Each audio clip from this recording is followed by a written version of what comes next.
À la une ce soir, je vous demande solennellement, Monsieur le ministre, de recueillir la voix des Guyanais sur ce projet qui risque de marquer l'histoire de leur territoire. C'est avec ces mots que Gabriel Serville a demandé la mise en place d'un référendum sur le projet de la Montagne d'Or. Nous y reviendrons. La rentrée scolaire 2018 se prépare déjà à la CTG. Le président a reçu ce matin l'ensemble des proviseurs des lycées de Guyane afin de faire le point, entre autres, sur les constructions, les dotations et le lancement de l'Assemblée des jeunes. Et puis enfin, nous nous aventurons en Pays Boni grâce à l'exposition Tembe, Amour et Spiritualité qui nous est offerte par l'artiste Kaliman. L'occasion de découvrir la signification de cet art à travers un parcours qui serpente entre les sentiments. Voilà pour les titres, mesdames et messieurs. Bonsoir et bienvenue sur ATV Guyane. Je vous le disais en titre, ce matin, Gabriel Serville a interpellé Nicolas Hulot dans le cadre d'une séance de questions au gouvernement. Le député de la première circonscription a demandé la mise en place d'un référendum sur le projet minier de la Montagne d'Or. Je vous laisse découvrir leur échange, notamment la réponse incomplète formulée par le ministre de la Transition écologique et solidaire. Montagne d'Or. Derrière ce nom qui résonne comme une promesse se cache la plus grande mine d'or jamais envisagée en France. Un projet d'une telle envergure qu'il ferait entrer dans l'ère industrielle une Guyane minée par un chômage endémique qui atteint même 34% à Saint-Laurent-du-Maroni. Oui, mais voilà, derrière les annonces mirobolantes pourraient se profiler des désastres écologiques, sanitaires et économiques. Sur le plan économique d'abord, c'est moins de 1% des recettes potentielles qui reviendraient aux collectivités locales, c'est-à-dire moins que ce qui est prévu par les législations minières de nombreux pays sous-développés et victimes du pillage de leurs ressources par des multinationales. Par ailleurs, notre environnement risque de souffrir du déversement de plusieurs tonnes de cyanure par jour. Cela est d'autant plus inquiétant qu'un arrêté du mois d'août 2017 est venu instaurer un véritable droit à rejeter davantage de cyanure totaux dans la nature. Cela est inadmissible quand on sait que 40% des enfants du Haut-Maroni sont intoxiqués au mercure. Incompréhensible également lorsque 9 Antillais sur 10 sont empoisonnés au chlordécone dont on a aspergé la Martinique et la Guadeloupe dans le silence assourdissant de l'État. Les Guyanais qui souffrent déjà du mercure utilisé par l'orpaillage illégal et aussi des rejets de tonnes de produits toxiques à chaque lancement de fusée demandent aujourd'hui que soit appliqué le principe de précaution. Ma position n'a rien d'idéologique car je suis favorable à une industrialisation de l'économie guyanaise, mais pas au sacrifice de notre santé déjà fragilisée et encore moins de celle des générations futures. C'est pourquoi, conformément à la directive européenne 2006-21-CE sur les déchets miniers, je vous demande solennellement, Monsieur le ministre d'État, de prendre un moratoire sur l'utilisation du cyanure et de recueillir l'avis des Guyanais par voie référendaire sur ce projet qui risque de marquer à tout jamais leur territoire. Comme aux Antilles et comme dans tant d'autres régions du monde, en pareilles circonstances, l'histoire pourrait ne jamais nous pardonner de ne pas assumer aujourd'hui notre pleine responsabilité. Je vous en remercie. Merci. Vous me voyez soulagé qu'un député de la Guyane ne cède pas spontanément au miroir aux alouettes.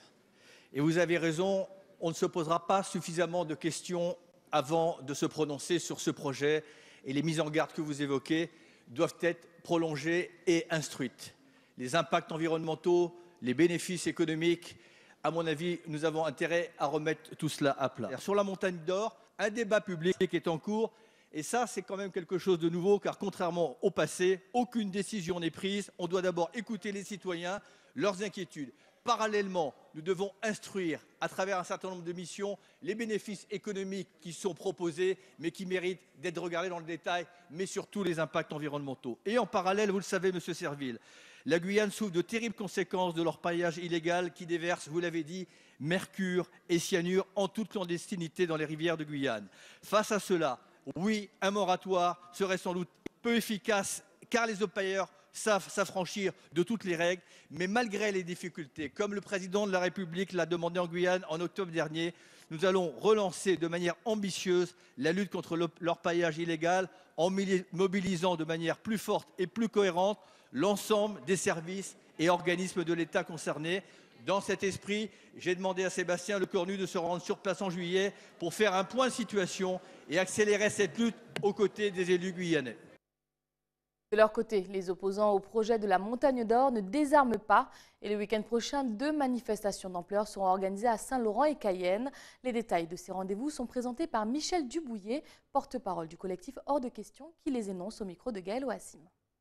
Samedi 16 à Cayenne à 16 h à la place des Palmis et à Saint-Laurent le 18 juin, puisqu'on a fixé ces dates par rapport au débat public qui se termine et les derniers moments du grand débat public sont le 16 et le 18. C'est en ce sens que nous appelons l'ensemble des Guyanais qui ont manifesté largement dans les débats et lors d'auditions leur désapprobation de ce projet, à montrer clairement dans la rue qu'ils rejettent ce projet massivement.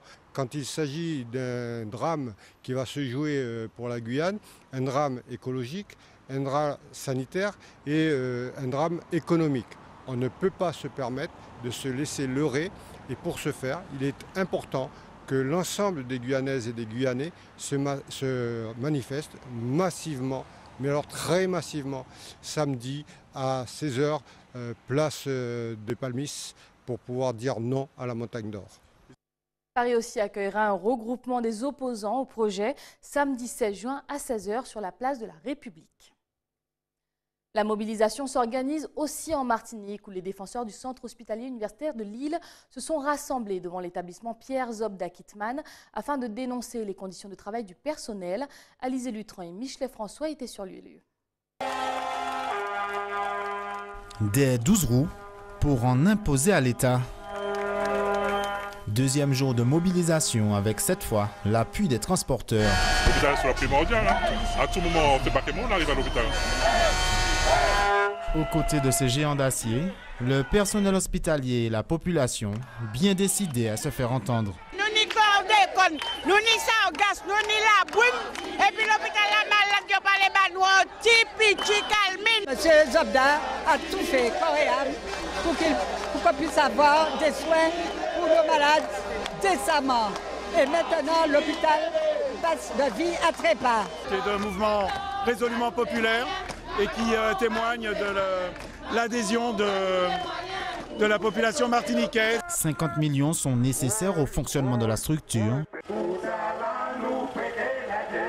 La dette aux fournisseurs, elle, ne cesse de se creuser alors le privé et le public font front commun. Nous interpellons encore la population sur tous ces problèmes. S'il n'y a pas de santé en Martinique, c'est un danger grave pour la population. On peut se retrouver sans médicaments, on peut se retrouver sans lingerie pour les patients. Outre le manque de moyens, les locaux vétustes, le manque d'effectifs, le management des 10 dernières années aurait fait fuir les spécialistes. Par exemple, vous n'aurez plus d'hématologue. Je ne sais pas qui va faire les chimiothérapies pour les maladies du sang dans quelques mois. Il fallait donc frapper un grand coup. À quelques semaines du retour au ministère de la Santé, des 3 directeurs par intérim. La population qui, au travers de différentes associations, nous a apporté son soutien ce matin et fait la démonstration qu'elle est debout pour défendre la santé en Martinique. Difficile alors de faire la sourde oreille. Élus, syndicats, organismes sociaux, tous ont marché aujourd'hui tel un seul homme. En attendant la mobilisation de demain, les drapeaux militants auront été hissés haut, aux côtés de celui de la République. Un mot de politique avec le pourvoi en cassation de Léon Bertrand contre l'arrêt de la Cour de Basse-Terre qui, en mars 2017, l'avait condamné à 3 ans de prison ferme, assorti de 3 ans d'inéligibilité et de 80 000 € d'amende dans une affaire de corruption et de favoritisme. La Cour de cassation de Paris, qui a examiné son dossier ce matin en formation restreinte, a décidé de renvoyer sa décision et de rendre son arrêt le 12 septembre prochain. Politique toujours avec, à quelques jours de l'examen de la loi Asile et Immigration qui devrait débuter le 19 juin prochain au Sénat. Une délégation de sénateurs mahorais du groupe La République En Marche a proposé un amendement qui reviendrait sur le droit du sol et exigerait que seuls les enfants nés de parents résidant sur le territoire depuis 3 mois puissent prétendre à la nationalité française. Une proposition immédiatement rejetée par le sénateur Patient qui, dans un post publié sur Twitter, se refuserait à l'étendre à la Guyane. Ouvrons ensemble le chapitre éducation. Comme chaque année à cette époque, le président de la CTG et son équipe invitent l'ensemble des proviseurs du territoire à une réunion de bilan et de perspective. Cette année, le calendrier des constructions et des réhabilitations ainsi que les dotations ont été présentés. Gaël Oassimi y a assisté. L'heure est au bilan pour les différents proviseurs des collèges et lycées du département. Reçu ce matin en salle de délibération par le président de la CTG et son équipe, une occasion pour ces chefs d'établissement d'interpeller la CTG sur leurs craintes de l'année écoulée. C'est vrai qu'il y a des questions qui relèvent peut-être du politique, qui sortent peut-être de notre champ de compétences direct, mais en tant que, si on reste sur le plan administratif, avec les lois de décentralisation qui confient aux collectivités locales, régions pour les lycées, départements pour les collèges, le soin de construire, le soin de rénover, d'aménager, de remettre aux normes, de réhabiliter et d'entretenir. Et donc, c'est pour cela qu'il y a des personnels mis à disposition, qu'on appelle les agents techniques territoriaux des établissements d'enseignement. Mais se pose le problème des contrats qui, auparavant CUI, ne posaient pas trop de difficultés, mais qui aujourd'hui, sous la nouvelle réglementation PEC, Parcours Emploi Compétences, semblent poser quelques problèmes. Avec des problématiques comprenant le manque de place dans certains établissements, différentes réformes ayant mené à des mouvements du corps enseignant et une offre de formation incomplète sur le département. Nous avons des formations qui sont parfois, seules sur l'académie ou alors seules dans l'établissement. Et donc, avec la rénovation de la voie professionnelle, il faut compléter le schéma de l'offre de formation. Et pour cela, nous pensons surtout à des bâtiments en élévation, puisque nous n'avons pas de foncier. Pour la CTG, le défi semble grand. Nous n'avons jamais caché jusqu'à maintenant que l'éducation en Guyane posait un certain nombre de problèmes. Et c'est pour ça que 2 fois par an, nous rencontrons les chefs d'établissement des lycées et des collèges pour faire le point sur l'année écoulée et préparer aussi la rentrée prochaine. Alors les difficultés, nous les avons identifiées, nous travaillons ensemble depuis maintenant 2 ans pour une meilleure programmation et anticiper justement sur les problèmes qui pourraient se poser. L'éducation, pôle essentiel pour la formation de notre jeunesse, connaît elle aussi des difficultés que les politiques locaux et les services de l'État entendent bien résorber dans les années à venir. Éducation toujours avec la 2e édition du rallye Calcul Mental. Après le concours Épelle-moi qui s'est tenu ce week-end à Kourou, ce sont les talents mathématiques qui ont été réquisitionnés cet après-midi à Cayenne. Pierre Tréfou a assisté aux épreuves. Attention, ça va vite. Ils étaient 120 finalistes à s'affronter ce matin au collège Rébert-Néron à Remire-Montjoly pour la 2e édition du rallye Calcul Mental. Les professeurs des 3 collèges et 15 écoles étaient présents pour venir supporter leurs élèves. Le défi comporte une quarantaine de grilles de 40 soustractions, multiplications ou divisions.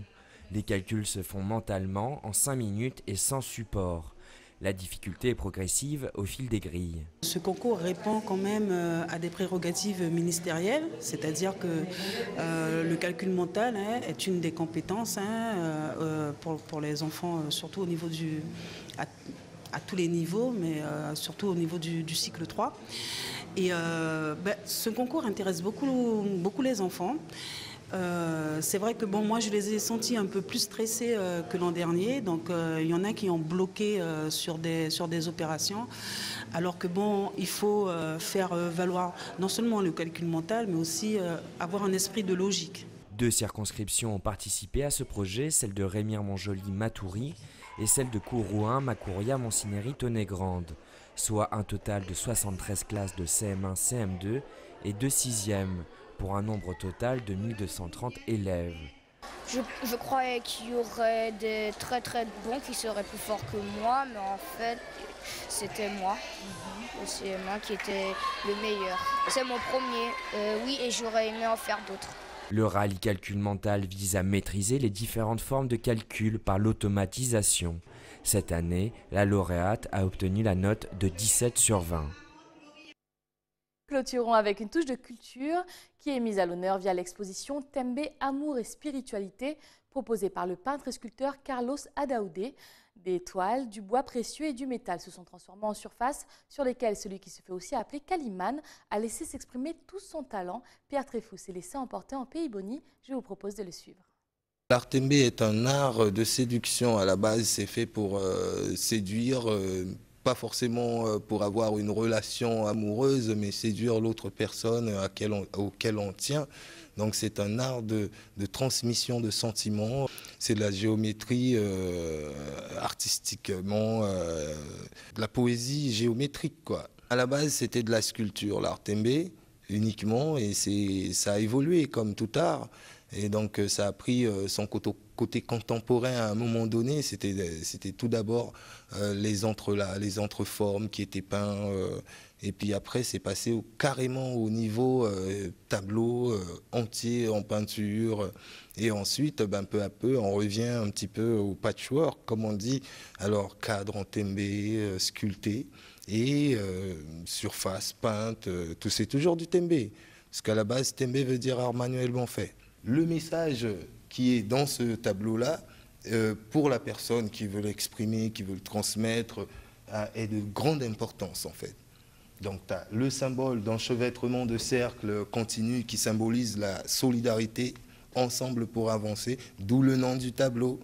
Donc en fait, tu peux installer plusieurs symboles sur un tableau certains symboles sont des compléments de phrases. Certains sont des phrases entières, mais d'autres des demi-phrases qui vont compléter les autres, d'où les entrelacements continus et plein de choses qui se mélangent. Je pense que c'est un art qui a de l'avenir, puisqu'il n'a jamais vraiment été exploité dans tout le pays ou encore à l'extérieur, mais il prend plus d'ampleur, je dirais. Dans la salle d'exposition de l'Ancre, on peut visiter l'exposition quasiment tous les jours, du lundi au samedi, de 16h à 20h. C'est la fin de ce journal, mais avant de le refermer, rappel des principaux titres de ce 13 juin. Je vous demande solennellement, Monsieur le Ministre, de recueillir la voix des Guyanais sur ce projet qui risque de marquer leur territoire. C'est avec ces mots que le député Gabriel Serville a demandé la mise en place d'un référendum sur le projet de la Montagne d'Or. Nous en avons parlé. La rentrée scolaire 2018 se prépare déjà à la CTG. Le président a reçu ce matin l'ensemble des proviseurs des lycées de Guyane afin de faire le point, entre autres, sur les constructions, les dotations et le lancement de l'Assemblée des jeunes. Et puis enfin, nous nous sommes aventurés en Pays Boni grâce à l'exposition Tembé, Amour et Spiritualité qui nous a été offerte par l'artiste Kaliman, l'occasion de découvrir la signification de cet art à travers un parcours qui serpentait entre amour et spiritualité. C'est la fin de ce journal. Merci de nous avoir choisi tout de suite l'édition nationale de BFM TV. Je vous souhaite une excellente soirée avec les programmes d'ATV Guyane. Bonne nuit.